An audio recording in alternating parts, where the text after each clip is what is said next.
A very good evening to you wherever you are. Welcome to Frontline 2017, and this is a program that, of course, brings you a number of candidates. We try to look at issues affecting that are dominant in the campaign trail and vis-a-vis the number of candidates that are vying in various constituencies and in various counties. And today, our focus is on Dagoretti North. And remember that it's only 45 days remaining to the general election. What do you want your candidate to do for you? Dagoretti North has a total of 16 candidates. Let me say 15 who are seeking to unseat the current Member of Parliament, and that is Arati Simba. He's an ODM allied Member of Parliament. He's defending that seat on a NASA coalition and on ODM party ticket, to be specific.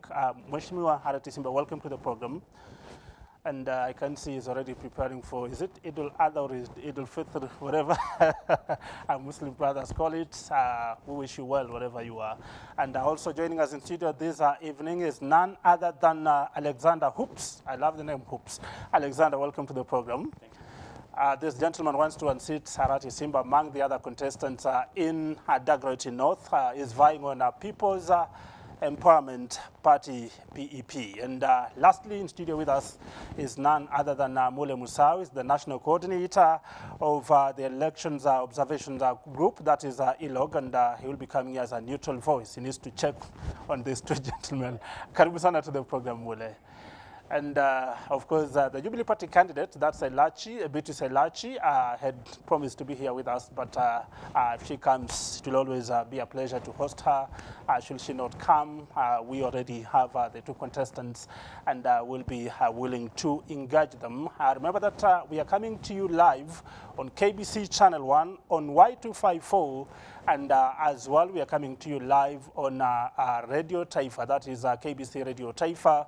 If you have any questions to this gentleman, you can always do so. And Isaac Lemoka is in our KBC Radio Taifa studios. Isaac Lemoka, wakitaka kuzungumza nasi watazamaji, wasikilizaji popote pale walipo, wafanya nini ili kuwauliza maswali Mheshimiwa Arati Simba pamoja na Alexander na Mule Musau. Sarakta, asante sana mwenzangu Martin Mwanje, nimekupata kwa njia ile safi tena sana. Upande huu mwingine kama ulivyosema, tunakujia moja kwa moja kutoka Radio Taifa.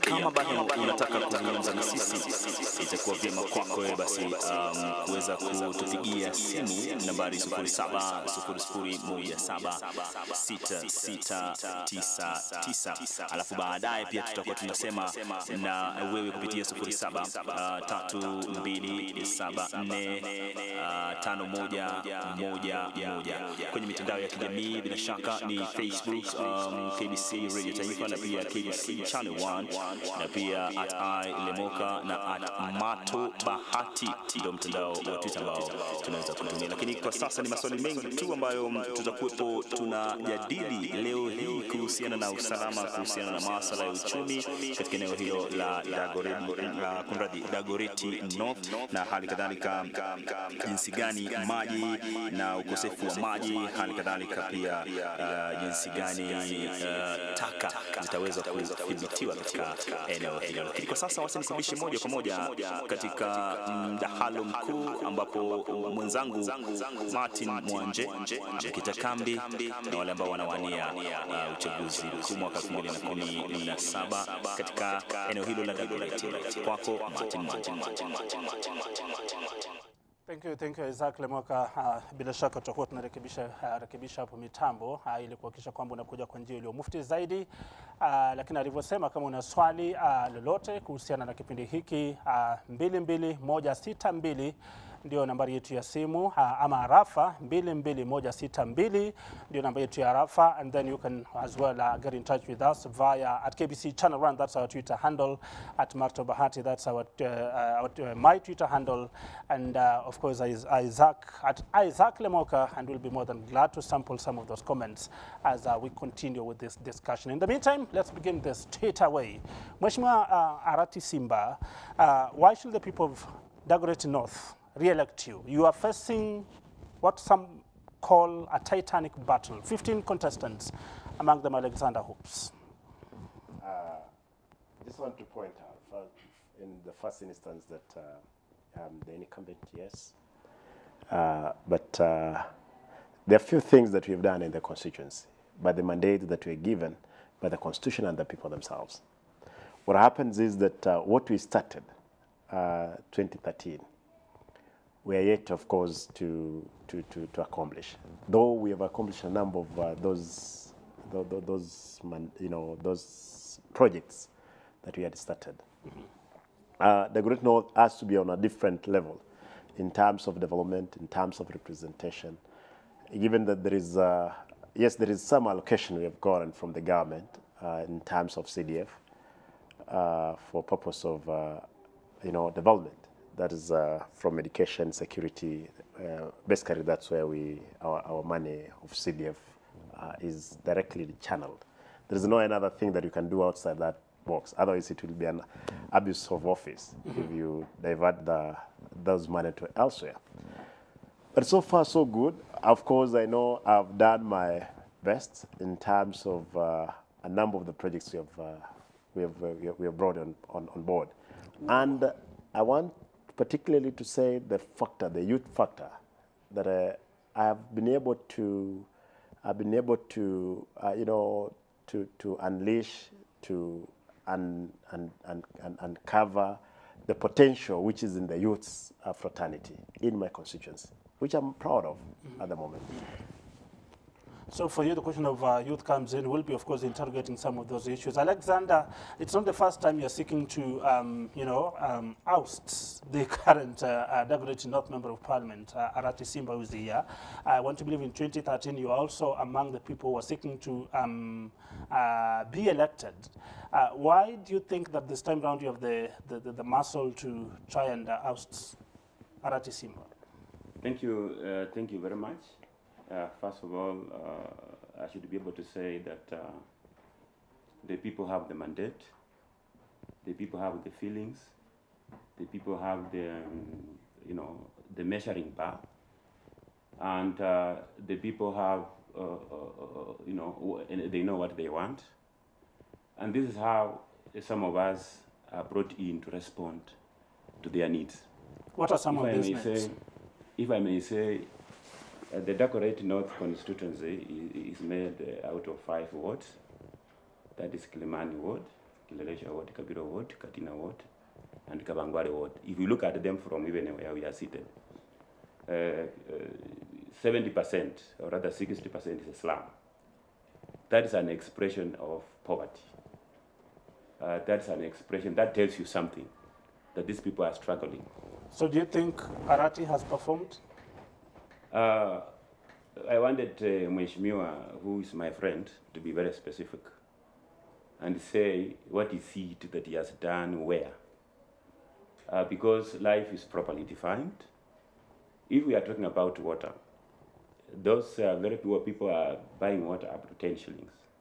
You know, water is life. Mm-hmm. And if you sell life up to that level, then there's a big problem. I wanted Mheshimiwa to tell us what he was doing on that, or whether he realized that problem exists. What do you want to do? Personally, I want to tell you I'm the founder of Nyumba Kumi in this country. And Nyumba Kumi is about people. And through that platform, I'm capable of, allowing the people to express themselves, to express their needs, to express their levels of development. The Nyumba Kumi you're referring to is a question of security.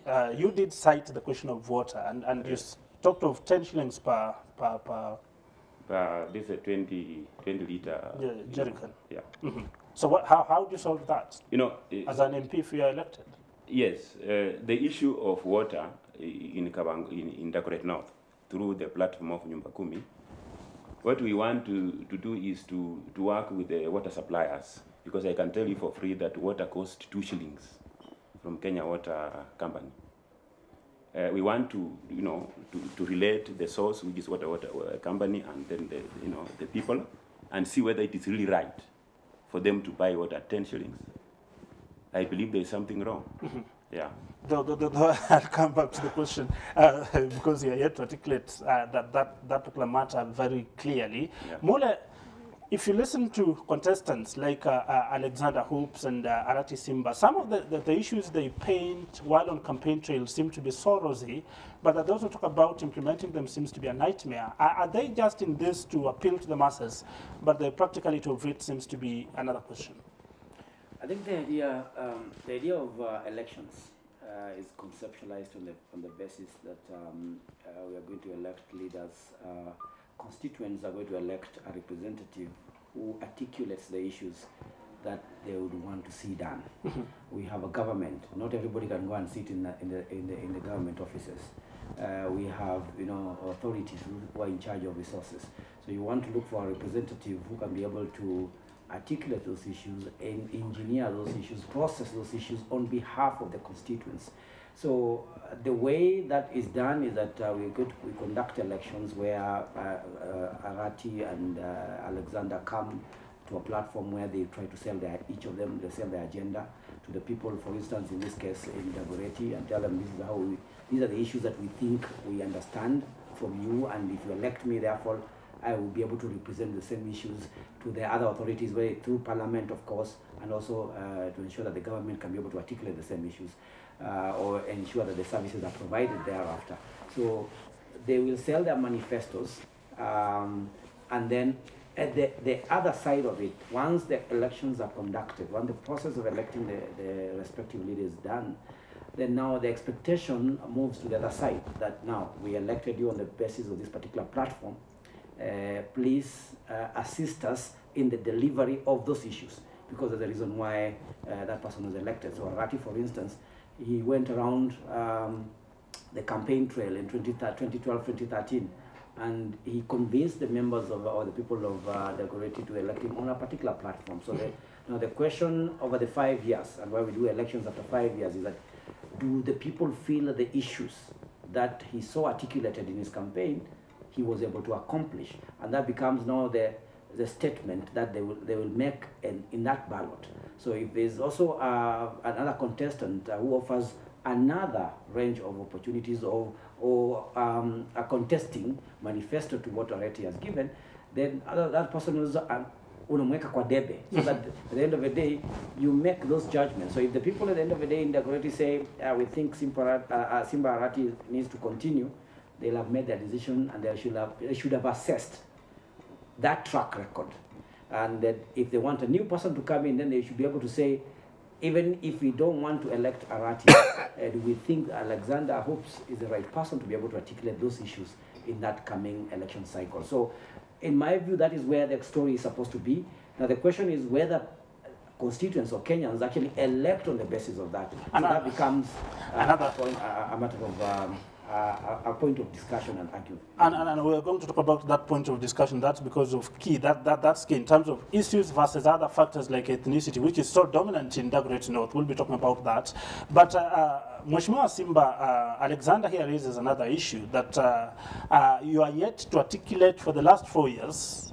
Can you perhaps cite any single thing that you can say, if you were to lose the election come August 8th, you will say, I go with my head high, that I deliver to the people of Dagoretti North? For instance, I just want to point out, my brother Alexander is my friend.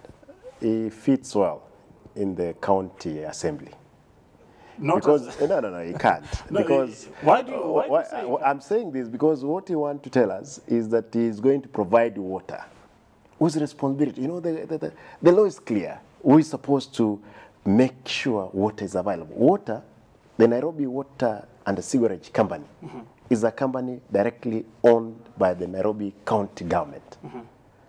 And indeed, yes, as a member of parliament, you'll be able to, to get into City Hall, discuss with the governor, with his people, to do what they're supposed to do. But as it stands at the moment, the Nairobi Water and Sewerage Company squarely lies with the county government. Therefore, the person who does directly the issues of water in Kawangware and other places here, they are the MCS. The law is clear. That even if it's the money, because another aspect I know is people will say, oh, what have you done with the money of CDF? My brother, today, I'm a proud man. If I was to work, even if I was not together, I'd say that yes, for the poor children in the slum area, The last bursary that I made, it's available for my people. I didn't put any money into infrastructure. I put it into education. I'm going to talk about the question of bursary, but let's stick with water first. I know when you talk about the question of water being more of a county function, but then you come in to complement some of the things that, because he talks of 10 shillings per jerrycan, out of the CDF that you have had access to, how much did you allocate for water You can't, to solve the problem? my brother Bahati, you can't allocate any money to the water. It's not responsibility of a national government. So you never allocated the You money cannot. If you do that, it's an office of office. You will definitely eat into the money that it's an, you know, it's an audit query. You are not given. We are normally given, you know, platform on allocation. This money is supposed to be go to education, or this percentage, sports, this and this. If you go outside the box, you know, meet the some lawyers here in the courts. Therefore, the issue. Let us understand what a member of parliament. Today, yes, you want to be a member of parliament. Let him first of all understand what exactly he's going to do. And that's a very good way of looking at it, because there are those who argue, Alexander, that some of you want to be in positions of leadership when perhaps you don't understand the positions of leadership. Do you, for example, understand the article of the Constitution that gives you, outlines the roles of a member of a parliament? Oh, yes. Which article is this? Naturally, a member of parliament is to represent the people. Which article of the Constitution are we referring to? It is there in the Constitution. I can't remember the chapter. But let me go back to chapter 1, which says the sovereignty of Kenya is now the property of the people. What does that mean? The sovereignty of Kenya is now the people's property. That is exactly chapter 1. In other words, the sovereignty of the people of Kenya the sovereignty of the people lies with the people. Square with the people. With the people. Yes. So what are we saying? Our focus are on representation. Our focus are raised by those who are representing, because the people have been empowered. So does your reading of the Constitution, therefore, plus the question of water that you passionately talk about? Yes. That's where I'm going. Yes. Parliament is a lawmaking body. Number 2, parliament must be aware of, parliamentarians must be aware of government policy. The government policy dealing with water. What I said earlier on is that there is the water, the price of water in Nairobi is 2 shillings. I was very specific. The distance between the Kenya, you know, the water department or the company and the people of Dagoretti, that is the business of the member of parliament to know exactly who is exploiting who. My view of 10 shillings is that the people are being exploited, they can't afford it. But is that the legitimate price? Mheshimiwa is saying that that is the work of city council or the rest. The work of the representative is to ally us with the departments that are selling water and ally us with what is happening at the finishing end. If there's a level of exploitation, then that's the business of the member of parliament to air the matter to the right departments. But it's simply raising the question. It's simply raising the question of jurisdiction. Yeah, that today we have a member of county assembly. Yes. That today we have a member. We have a senator. That today we have a member of parliament. Yes. That we talk about governor. So all those roles cannot. You cannot just lump them together. There ought to be a limit. Yeah, I agree with you. But just as you say, the members of county assembly are representatives at that level. Members of National Assembly are representatives. Members of the Senate are representatives. They are in one class. Their business is to represent people. So what he's accepting with me is saying that he should have been his councillor to do it, which means he's aware of the problem. But now, it appears that it doesn't work well with the members of county assembly. The whole thing is about the relationship between who should do what. So what is there is, if water went into 100 shillings tomorrow, is he going to say that it's the business of governor still? And if water went to 1 million per 20 litre, is he still going to sit and say it is governor's role? There must be a way that is going to intervene. I'm happy that you raised those issues. Of course, Mole will be talking about the question of jurisdiction and what the constitution says, perhaps. But Isaac Lemoka anaambia kwamba huko tayari simu kwamba zinamiminika na watu wanatuma jumbe. Wanasema nini wa Kenya kuhusiana, hususan wakazi wa Dagoretti kaskazini, kuhusiana na swala zima, kuhusiana na masuala yanayoibua wagombeaji hao wawili. Sadakta, asante sana mwenzangu Martin Mwanje hapa na kupokea kwa njia safi kabisa. Mwanzo kabisa nichukue fursa hii kuweza kutoa pole zangu za dhati, kwani tukianza hapo mwanzo sauti ilikuwa kidogo inakanganya, lakini hata hivyo mafundi wa mitambo wamefika humu ndani na kuweza kurekebisha tatizo kama hilo. Hii bado unaitizama ni runinga ya KBC Channel 1, halikadhalika tuko mubashara kutoka KBC Radio Taifa. Tunazungumzia Frontline, ndio kipindi ambacho kinaangazia masuala ya kisiasa wakati huu ambapo tunaelekea katika uchaguzi mkuu mwaka 2017. Mengi sana ambayo yanaibuka leo hii. Tunaangazia eneo bunge la Dagoretti North. Alexander Hoops yuko anatokea People's Empowerment Party, Simba Arati anatokea ODM, na hali kadhalika Mule Musai ambaye ni mhakiki wa masuala ya uchaguzi anatokea katika kundi la AE-log.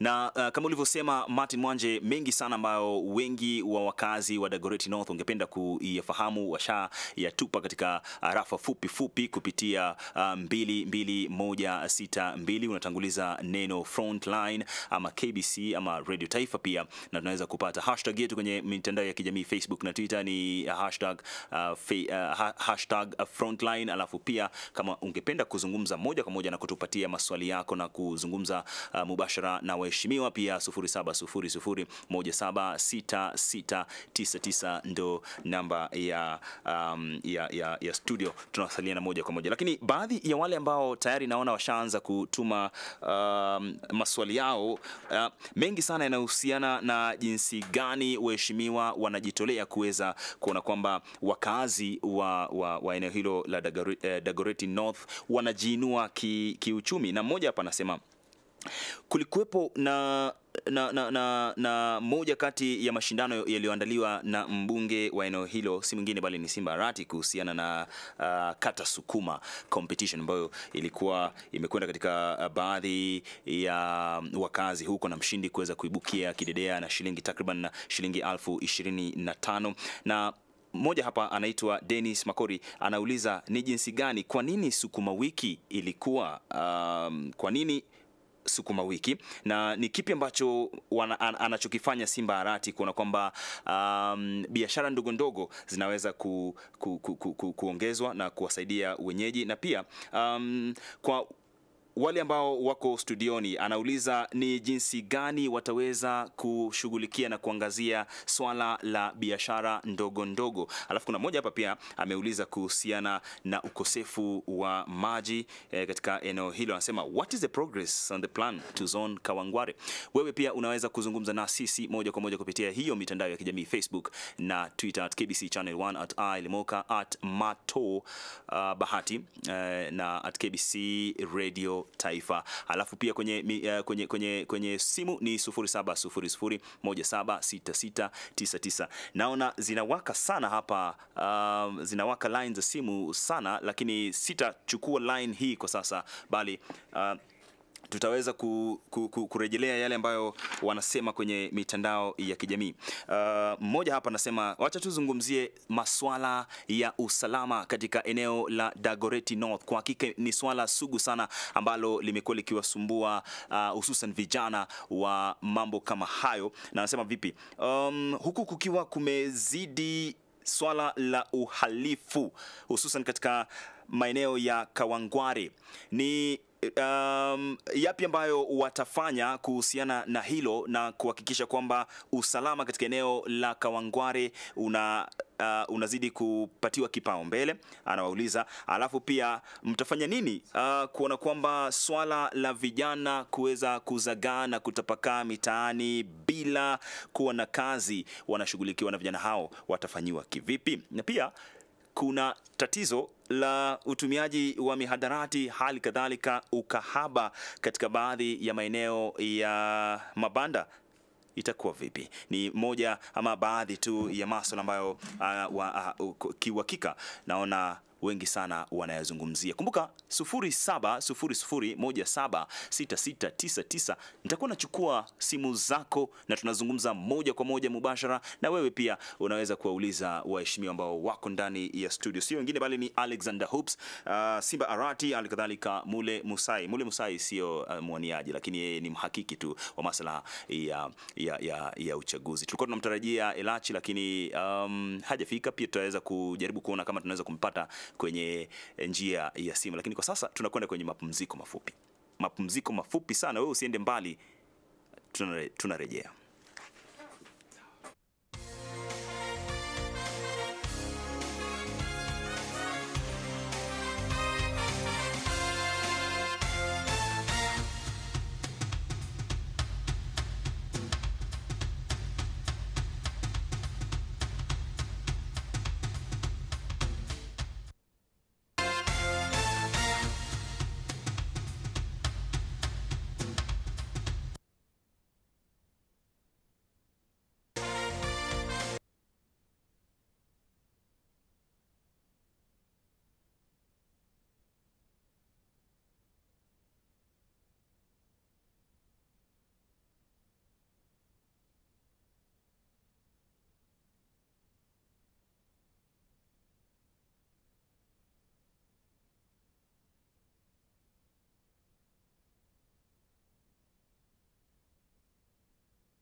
That is a Frontline 2017. This is a program that brings together a number of aspirants, and we delve into issues that are affecting their areas of jurisdiction. Today we talk about Dagoretti North, and in studio with me is the current Member of Parliament, who is Honorable Arati Simba, and we also have Alexander Hoops. He is seeking to unseat Arati on People's Empowerment Party. But remember that Dagoretti North has a total of 16 contestants. Are they going to manage? 15 are seeking to unseat Arati come August 8th general election. My name is Martin Wanja. In studio with us as well, we have Mule Musau, is the National Coordinator Election Observation Group. That is ILOG. Always a great honor to have him in studio. Tuanze na maswali waliuliza kwa lugha ya Kiswahili kama mlivyosikia kutoka upande wa pili wa studio. Na Mheshimiwa Arati Simba, swali la kata Sukuma ilikuwa kampeni kuhamasisha ama kujaribu kuhakikisha kwamba wakazi wa Dagoretti North unapata chajio, sio? Kwanza nataka nishukuru kwa sababu ya yule ndugu ameuliza swali lile. Kwa sababu kwanza nataka nikuhakikishie kwamba sio kwamba 15 wanataka kunitoa mimi. 15. 19 tulikuwa tunagombea kiti hicho mwaka wa 2013. Kwa sasa ni 16 tunagombea kiti hicho. Kwa hivyo ni culture yetu tu kule kwamba lazima tuwe wengi. Lakini mmoja lazima akuwe ndio kiongozi. Hata kwa hao wote, ikuwe Hoops, ikuwe mimi, ikuwe mwingine, lakini ni masuala muhimu yapi tumefanyia kazi. Nataka nirudie kwa swala lile ambalo limeulizwa na huyo ndugu kwamba sukuma competition. Lile shindano la kukata sukuma ambalo nilikuwa nimelianzisha. Nataka kusema kwa historia yangu, mimi nilipomaliza kidato cha 4, ndugu yangu aliniambia lazima nijue vile watu wanaishi Nairobi. Na mimi kwa dhana ya Nairobi, unajua tukitoka kule mashinani, Nairobi ukikuja ni mahali unaenda chooni ile ya kupiga maji. Gari ziko, lami kila mahali. Nilipokuja ndugu yangu akaniambia lazima ujue kuuza sukuma. Sukuma hii ndiyo itapea wewe, kwa sababu babangu na mamangu walikuwa wako nyumbani. Wao ni wazee wako nyumbani. Hata pesa za kwenda shule singepata. Kwa hivyo lazima ningeuza mboga hii iniwezeshe kunilipa karo yangu kwa mwaka wangu wa kwanza, wa pili na wa tatu na wa 4. Kwa hivyo ulikuwa unadhamiria kufanya nini, na malengo yale ambayo ulikuwa unadhamiria uliyafikia? Mimi nataka kusema kwamba sukuma ile nilikata kwa muda, nilikatia watu sukuma, kukatia kina mama kule Riruta satellite. Hata leo najua kwamba kuna kina mama ambao wako na deni yangu ya sukuma ya shilingi 5. shilingi 10 ama ndizi. Hakuna soko ambalo lipo hii mji Ukiniambia Marikiti retail, Ngara, Kikomba, Wangige, Jumanne na Ijumaa, Kawangware, hilo ni soko zote najuana na watu moja kwa moja kwa jina. Sukuma hii ni kwa sababu najua kule ndiko nilikotoka. Na vijana wengi, hata mimi pia ningekuwa mwizi tu kama singeanza kuuza nini? Mboga. Ndugu yangu akaniambia lazima nikipanda gari, ukiona mwaka wa 2002 kabla michuki, zile sheria za michuki kuingia, tulikuwa tunapanda gari, unashika ile chuma pale juu. Nilikuwa natumia risiti moja ya Kenya Bus wiki mzima, nikienda shuleni nikirudi. Ni kwa sababu hatukuwa na pesa. Kwa hivyo nikaamua kwamba wale kina mama wote wanauza mboga, biashara hizi ndogo ndogo, wakuje wafanye competition, niifanye kila mwaka. Kwa hivyo ilikuwa njia moja ya kutoa ajira kwa kina mama. Ajira vile vile pia kunyamazisha umma kwamba pia utaweza ibuka kuwa mshindi. Hata ukiuza mboga, ukichoma mahindi, ukiuza mtura, ukiuza maji, ama ukiendesha pikipiki. Alexander, unadhani pengine ukichaguliwa kama mbunge tarehe 8 Agosti, utajaribu kuendeleza baadhi ya mbinu ambazo amekuwa akitumia mheshimiwa Arati Simba, kata Sukuma pengine, na kuanzisha miradi kama hiyo? Ni kweli kwamba nashukuru mheshimiwa alipata nafasi ya kujua mzigo wa kina mama walionao. Unapoongea habari ya Sukuma ama zile mboga anachosema, lazima ujue kwamba asilimia 90 ya watu wa hiyo kijiji hawezi kuweza kupata nafasi ya kununua nyama. Na kwa hivyo wengi wanategemea kwa kweli sukuma wiki. Anasukuma nayo mpaka ile siku atapata ile anaweza kununua kitu kingine. Kwa hivyo tunakubali kwamba katika mambo ya uchumi sukuma ina role kubwa. Na mahali ninataka kumkosoa ndugu yangu ambaye ni rafiki yangu ni kwamba yeye anaposema anajua saidi huo mzigo, aliuweka kwa tournament tu ya kusema hii na hii 2020, lakini hana long term solution katika hiyo, because ninafahamu kwamba hizi mboga zinatoka Kisii, zinatoka Western. So long term solution kwako ni long term solution, kwa mfano ni lazima uweke hawa mama katika groups, cooperative groups, kwa sababu hawa mama wana challenges zao pale. Uweke katika cooperative groups, self help groups, uweze sasa kuwa define in such a way that CDF inaweza kuwa jambo la kuweza kuattract CDF, iweze kuwapatia fedha hasa za kuchukua chinzi wanavyoweza kuweka mboga zao vizuri. Zile mboga zinaweza kuwekwa vizuri na kuwekwa huko, zinaweza kukaa kwa siku 3-2, manake kuharibika kwa mboga unajua ni haraka sana. Na hiyo ni changamoto ambayo iko ndani ya mambo hayo. Kwa mimi, kwa sababu najua hayo mambo yote, na long term solution is to look into the issue of refrigeration, na pia wahusike katika, unaweza kubuni hata vikundi na viweze kuwa katika na banking system ambayo sasa inaweza ku-upgrade yale maisha, ikue katika level ambayo mboga inauzwa kwa njia nzuri, kwa vipande visafi, because ukienda Kawangware kwa saa hii vipande ni vichafu sana. Iko mambo ya mvua kunyesha, au mama wanasumbuka, hakuna mahali pa kukaa. Mambo ya kiosks na kadhalika katika Kawangware huonekani. Tutazungumzia mambo ya kiosk. Ndugu yangu, tutazungumzia mambo ya kiosk. Nataka kabla hujamleta Msao, nataka nirekebishe sura ambayo ndugu yangu anataka kuchora. Na ndio nakwambia ni mzuri pia kuelewa hii maswala. Wacha nikwambie kwamba CDF haiwezi peana pesa kwa vikundi. Kuna pesa za Uwezo Fund ambazo leo hii ndugu yangu akienda kule atapata vikundi 132 ambavyo tumepeana kila kikundi shilingi 1,100. Na ile mpangilio wa serikali tu ambao tumefanya. Hii Sukuma vikundi 16 za kina mama 1,200 ambapo niliwaeka pamoja. Ni sako inaitwa Sukuma Pamoja Sako. Wanakusanya kila siku shilingi 30. 1,300. Kwa hivyo ukipiga mzuri, pesa mzuri tu wanakusanya kwa siku. Kwa hivyo umebuni vikundi. Kwa hivyo nataka nimuelezee ndugu yangu kwamba hii masuala ya kuelewa pia ni mzuri. Amesema juu ya vibanda, uwezi kama mbunge uende uanze kuosha vibanda. Hii county government hii ya Mheshimiwa Evans Kidero, ambayo lazima itengeneze mitaro, lazima itengeneze barabara. Unajua lazima watu wawajibike.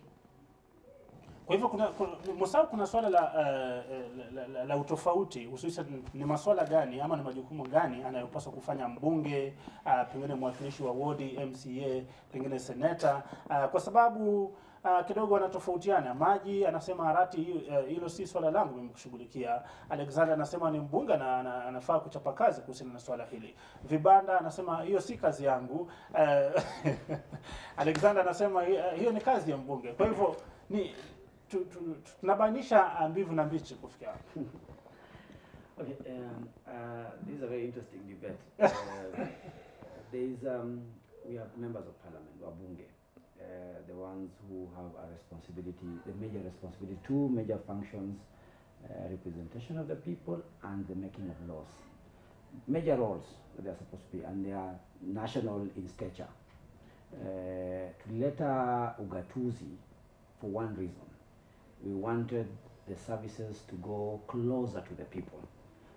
That was one of the major objectives ya devolution, ilikuwa ni kuleta zile services za serikali, zile services ambazo, huduma ambazo wananchi wangetaka kupata karibu na wao.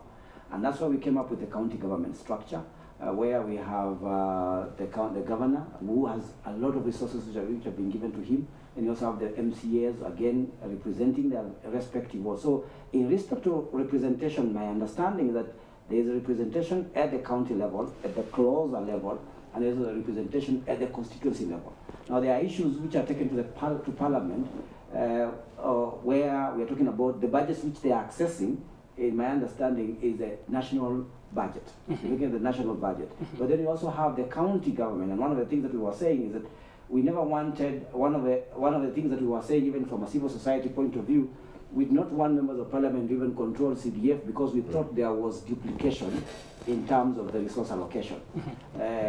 Because since the governors have money to work on the services of the people, or to render services to the people, why then should the national leaders who are drawing money from the national budget be able to also do the same thing and duplicate the same resources? So for you, it's not the role of an MP, for example, to provide water, or the vibandas that Alexander seems they to... will. I will agree with Alexander to the extent that they need to represent their people on all their issues, and therefore there's a need for Arati, for instance, to be able to agitate or to follow through on programs by the county government in terms of his own people, because he also has interest in those people, and he would want to see that the people get the requisite services, because they are taxpayers in the first place, and he has to protect the taxpayers. So it's important for him to be able to follow on the same, but then it is much more immediate for a county member of assembly to be able to address the issues which concern their wards, and especially because we have given powers to the county assembly to make laws. We have given powers to the county assembly to also be able to address the issues which are close at heart to the people of Kenya. And in my view, I think one of the problems that we're having as a country at the moment is that I still think we need a lot of civic education for people to be able to comprehend and understand the kind of political infrastructure that we have. Therefore, to be able to know exactly where they can be able to point fingers at when it comes to the responsibilities of the different branches of government and even the levels of representation. So, and I like it when you talk about the question of civic education, because one of the questions as Lemaka was going through those questions was the question of security. And you realize that people seem to imply that an MP has a role to deal with security. Is it true? Again, and that's one of the reasons why it is important for people to be able to understand the framework that we have in the country. Security is a function of the national government as stipulated by the Constitution. And therefore, we have the police who are supposed to be in charge. The member of parliament or even the MCA, where they come in, is where, of course, they realize there are issues or there are gaps as far as the national government is concerned. Then they are able to agitate against this issue. They are able to ask the government why our people are not receiving adequate security based on the budgetary provisions, based on the framework that the government has established. At the county level, again, there are questions which are supposed to be asked to the authorities in terms of the provision of the same security, but it's a function of the national government, in my understanding, and it ought to be the executive wing of government is answerable to most of these issues. Members of Parliament and County Assembly members can be able to raise the issues in their platforms, because there's a County Assembly, there's a National Parliament. They can be able to be raised for purposes of ensuring that these services are conferred to the people of Kenya. But it is not the function of Simba Arati or Sonko, for that matter, when it comes to issues to do with the, the rescue team and other things. It's not in a function to be able to provide those particular services. Is it not then a reason enough, Mheshimiwa Arati, because I know that Anmole seems to refer to it, that there are plans to or push to have CDF taken back to county governments, because you see most of your role seems to have been taken away, so that you just remain with the legislative aspect. But the question is, if CDF is taken away, how do you survive as an MP? In terms of we have seen the senators, they don't have an allocation, but they do survive. But they are fighting for what? They are fighting for some money. And indeed, one, if there is an devolved fund, properly devolved fund, it was CDF, where you can get a tangible project on the ground. Because there is a law guiding through what's supposed to be done by the Member of Parliament through the CDF money. Mm-hmm. Unlike, there is a cheating problem with the devolution, especially with the county government. Of course, yes, those guys, they're supposed to make the law in revenue, in allocation of revenues, but which they have not come to realize fully how best they can be able to use the monies that they have been given. Nairobi County, for example, Nairobi initially, when it was City Council, it used to receive 15 billion from Latif. At the moment, they are receiving around 12 billion. Yes, there is collection they are doing from the Randlates, car park. But given even the initial stage, the City Council too, it used to collect that money. There was a reduction. Therefore, within the jurisdictions of the county government, which the national government owes Nairobi county government around 60 billion. If that money was put into the basket of the county government, of course you'll see a significant change within the city.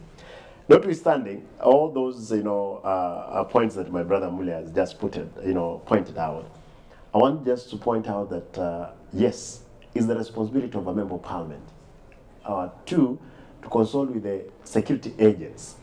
I'll tell you, I've sat down with my people.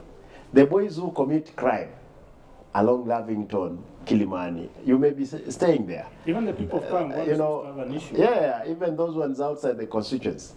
Majority of those boys is the boys who have left school, boys who have finished school, and they come from the slum area, not Kawangwara alone. You give even Kibera, you'll get that majority will come from there.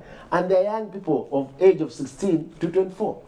The problem is that, yes, we are talking as, we're just pointing out, as a Member of Parliament, my question is, this government, I did international relations as a course, and we have different levels of terrorism. Even the government may decide to terrorize its own citizens, as it is at the moment that Jubilee is terrorizing all Kenyans from all quarters. Leave about security, even the so-called water that we are talking about coming from the tunnel of Sweet Death from Muranga. There is not enough water, not even in Kawangwara. The only person who receives water and who stays in my constituency is Honorable Uhuru Kenyatta. But the question is, and I think that's what Mule said, that he appreciates security is a question of national function, national government. It's a function of national government. But then he says, as a Member of Parliament, you can try and agitate so that those gaps in terms of security are filled. Assuming, Alexander, you're elected as an MP, there's a lot of concerns that Kangware, the people in the Dagoretti North, talk about Kangware, talk about Gatina, talk about Congo, Stage 2, among others, that there's a lot of insecurity cases. But there's a national function, and you want to be a Member of Parliament. Yeah. So how do you address that? Yeah. What I would be able to say is that security is not an objective, it's an indicator. Insecurity is a byproduct of certain things that are missing at a different level. I can tell you that insecurity is associated to index poverty. Insecurity is associated to illicit activities. Insecurity is associated to idleness. Insecurity has so many factors that in themselves are not insecurity. They are primary concerns. Those primary concerns, that's where the member of parliament is, because insecurity is not happening in trees. Insecurity is not happening in birds. Insecurity is happening in people. So and these people are the ones that are being represented. Now, if you have elaborate programs among the people to discuss things around themselves that turn out to be insecurity as a parliamentarian, then you need to draw elaborate programs, elaborate committees. If insecurity becomes a very big issue, because now you end up in parliament, and then you raise it to the level of enacting laws that will then fix the problem. So what is there is that in the view or in the understanding of Mheshimiwa is in a situation where it's a dilemma, where he doesn't know what to do, because he says this role belongs to this so and so, this role belongs to so and so.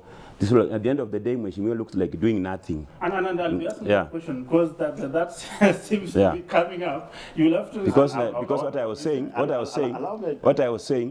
so that I finish, yes. What I was saying, things that are difficult to fix at a certain level, then they are fixed at the parliamentary level. You are now fixing a law to deal with the problem.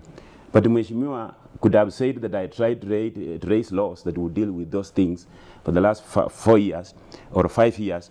In the constituency, is doing nothing. In parliament, is doing nothing, and he's saying he's allocating it to other people. This has, in the end of the day, he looks very less Mheshimiwa, and this is very strange.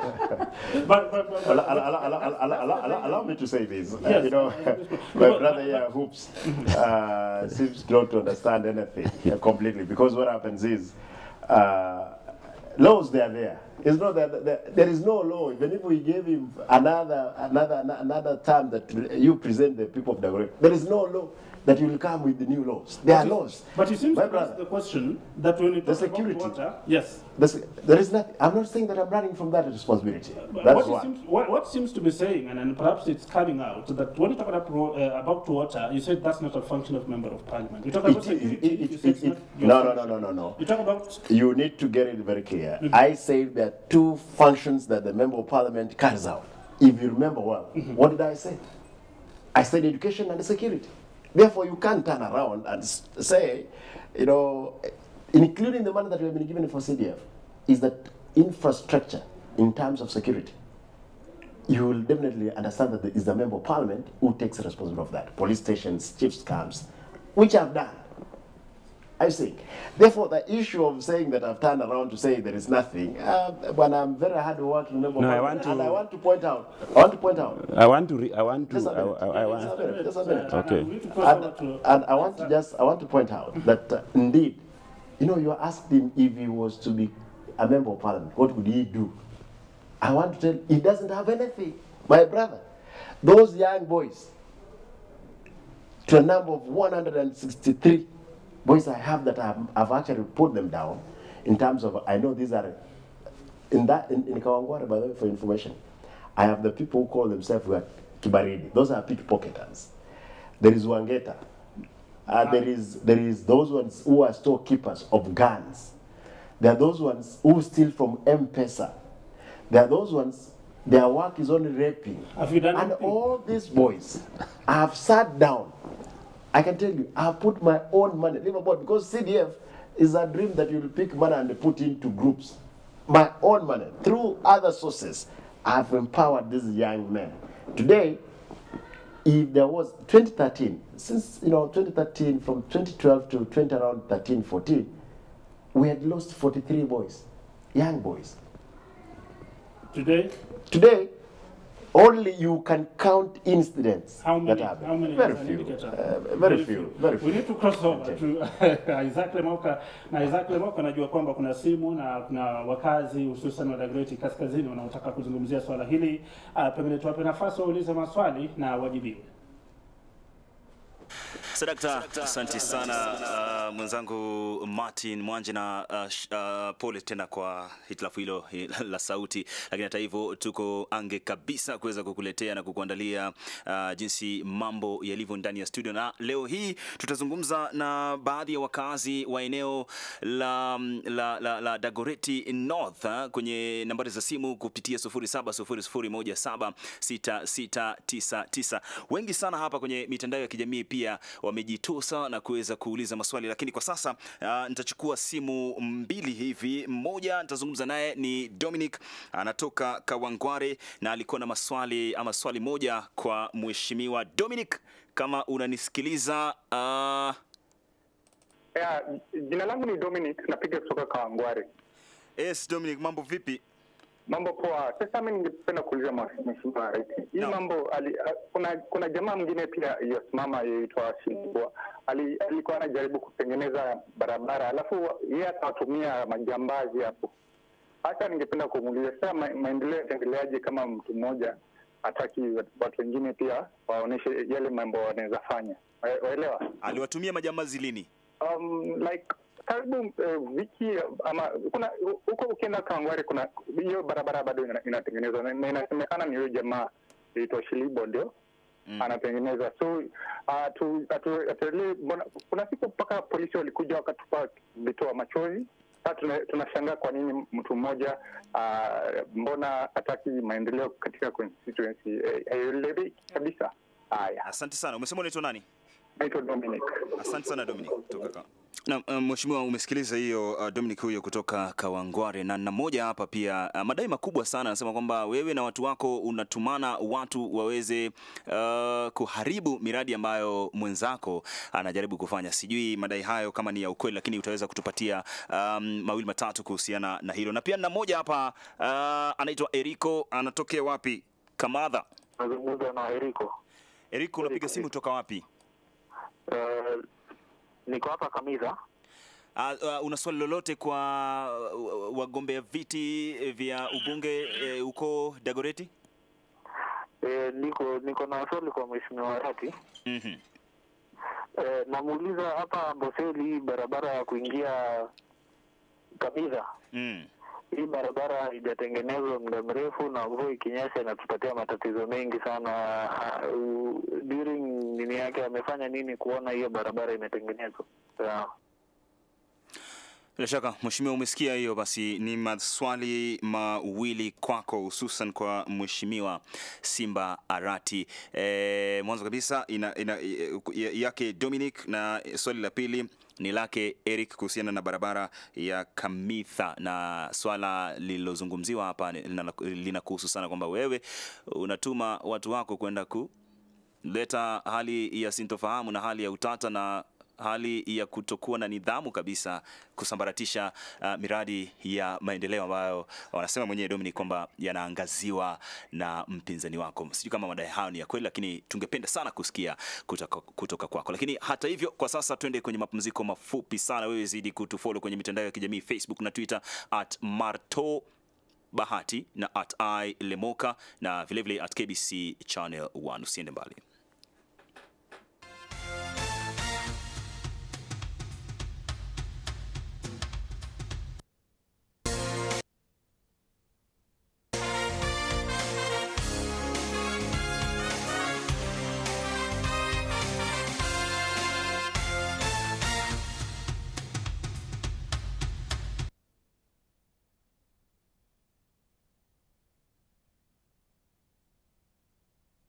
Honorable Arati Parliament, and Alexander Hoops is contesting for that particular position on People's Empowerment Party.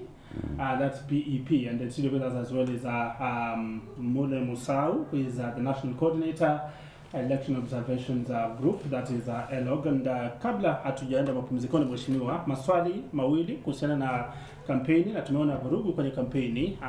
Anauliza nadhani Dominic kuhusiana na swala lako na mpinzani wako anaitwa Shilibo, na tulikuwa tumemwalika kwenye kipindi pia, kisha kaingia mitini kidogo.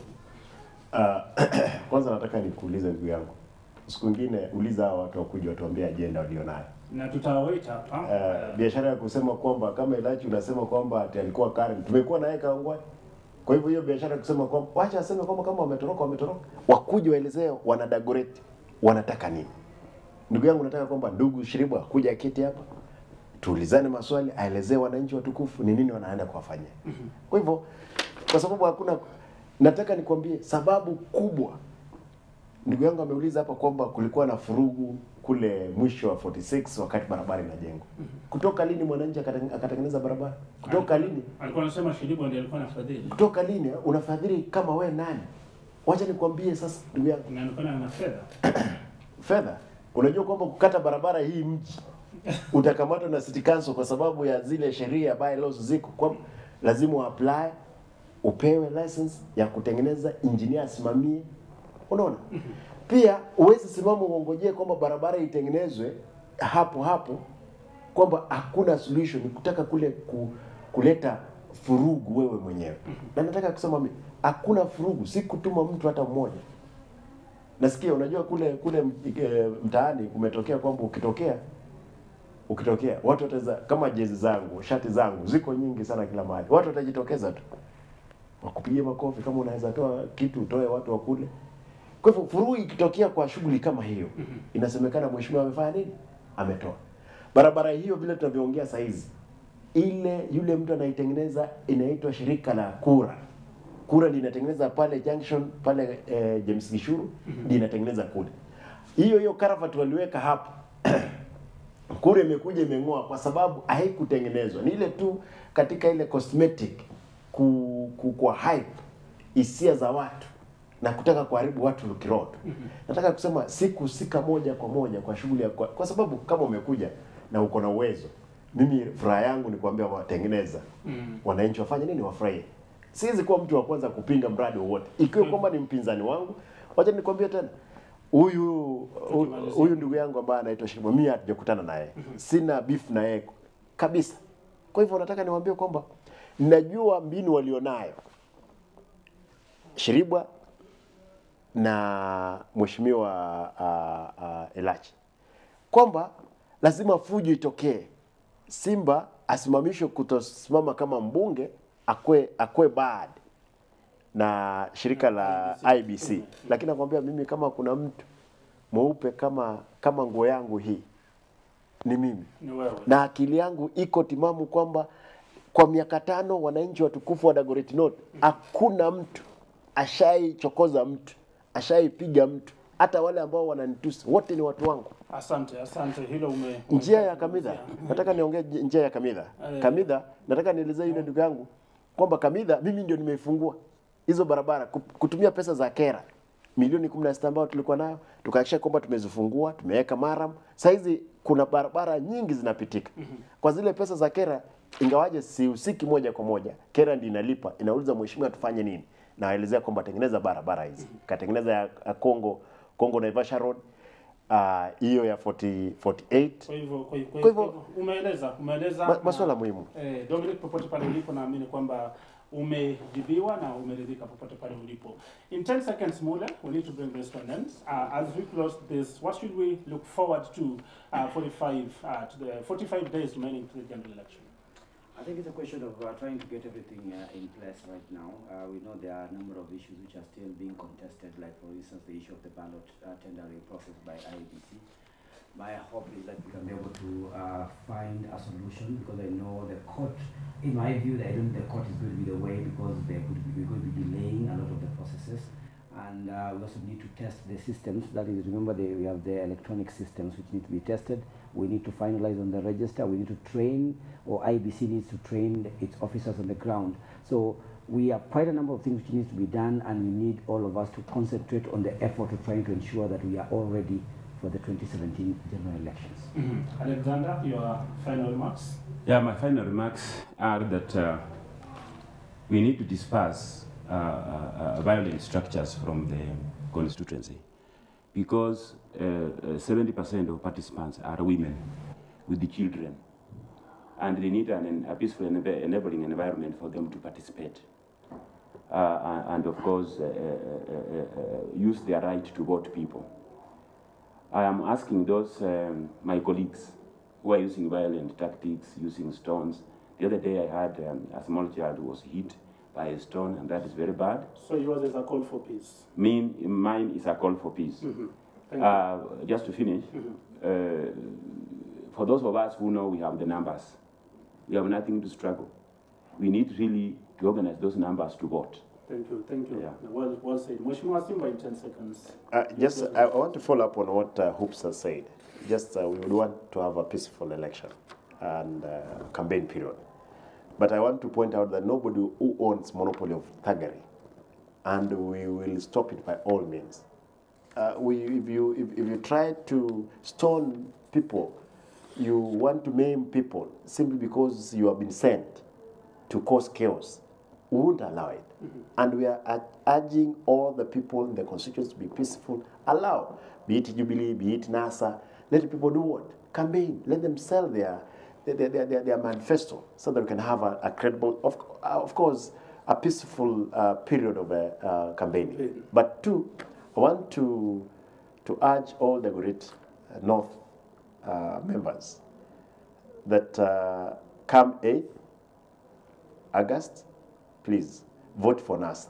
Don't vote for Jubilee. Jubilee is a bad system that if we return it, the country will go to the dogs. Thank you very much for getting time to be with us. And of course, wherever you are, we appreciate Mule Musau, the National Coordinator, Election Observation Group, Alexander Hoops, who is the party People's Empowerment Party, PEP, candidate running for the Dagoretti North Parliamentary seat, and the incumbent Arati Simba. Thank you very much for getting time to be with us. We appreciate it, and that's where what we had for you today on the program Frontline. On behalf of the entire production and technical crew that made this a success, my name is Martin Mwanje. Navuka hadi upande ule mwingine kwa Isaac Lemoka akuje Jamvi kwa siku hii leo. Tena sana na muda umetupa kisogo tena sana, mtazamaji na msikilizaji wa Radio Taifa Sauti ya Mkenya.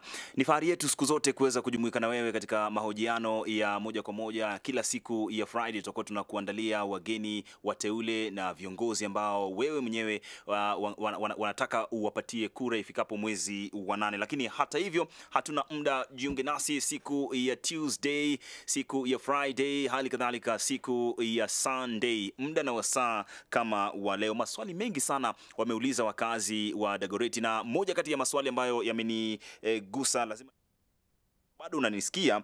George kutoka Kawangware unasema ubaguzi umekithiri sana katika eneo lako Simba Arati, kwa sababu wewe unawanunulia baadhi ya wakazi pikipiki na wengine unawanunulia mikokoteni. I wish ungeweza kujibu maswali kama hayo. Lakini mmoja hapa pia na kutoka huko anahakikisha kwamba kuna baadhi ya wafuasi wako ambao walionekana wamevalia shati yenye nembo za ODM na wakaweza kusababisha hasara. Hata hivyo, asante sana kwa muda wenu nyote ambao mmeweza kushiriki katika kufanikisha the Frontline na siku hii ya leo. Alexander Hoops, asante sana. Hali kadhalika Simba Arati, mbunge wa Dagoretti North, hali kadhalika Mule Musai kutoka Elog. Kwa niaba ya kundi zima liloshiriki katika kufanikisha the Frontline usiku wa leo, hadi Ijumaa ijayo muda na wasaa kama wa leo, mimi ni Isaac Lemoka na bila shaka tumetoka.